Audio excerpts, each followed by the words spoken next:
일시기들 안녕. 현재 중국이 대만 해협에 탄도미사일 11발을 발사하는 등의 군사훈련을 벌이고 있다는 사실 알고 있어? 중국이 진행하고 있는 군사훈련의 바탕이 되는 것이 무엇인지 함께 알아볼까? 먼저 중국과 대만의 관계를 짚고 가자면 중국은 대만을 자국 영토라고 주장하며 하나의 중국 정책을 펼쳐왔어.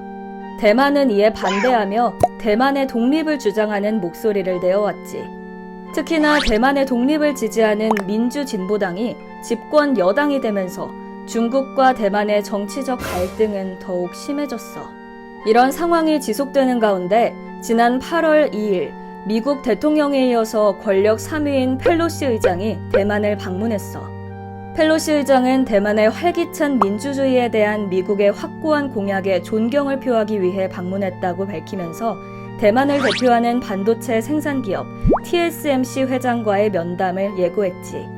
하나의 중국 원칙을 주장하는 중국은 이에 대한 반발로 대만 해협에 군 전투기를 투입하는 등 대만을 포위하는 형태로 강력한 군사훈련을 진행하고 있어. 뿐만 아니라 펠로시 의장과 직계 친족에 대한 제재 결정을 한 데 이어 미중 간 대화 협력 채널도 대거 단절했어. 특히나 펠로시 의장은 과거 천안문 사태를 강력히 비판한 바 있어 중국 내부에서 부정적인 여론의 대상이 되는 인물이기도 해.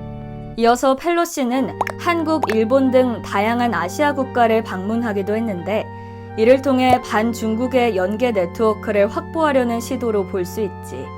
아시아 국가 방문에 대해 펠로시 의장은 세계가 독재와 민주주의 사이의 선택에 직면해 있는 이때 2300만 대만인에 대한 미국의 연대는 그 어느 때보다 중요하다라고 강조했어.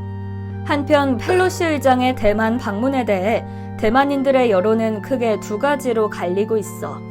대만 독립 지지자들은 펠로시를 환영하고 미국과 대만 관계의 중요한 신호로 상징적 의미 그 이상을 갖고 있다는 목소리를 냈지. 반면 대만 일부 지역에서는 중국과 통일을 지지하는 등의 시위대가 미국 국기를 짓밟기도 했어.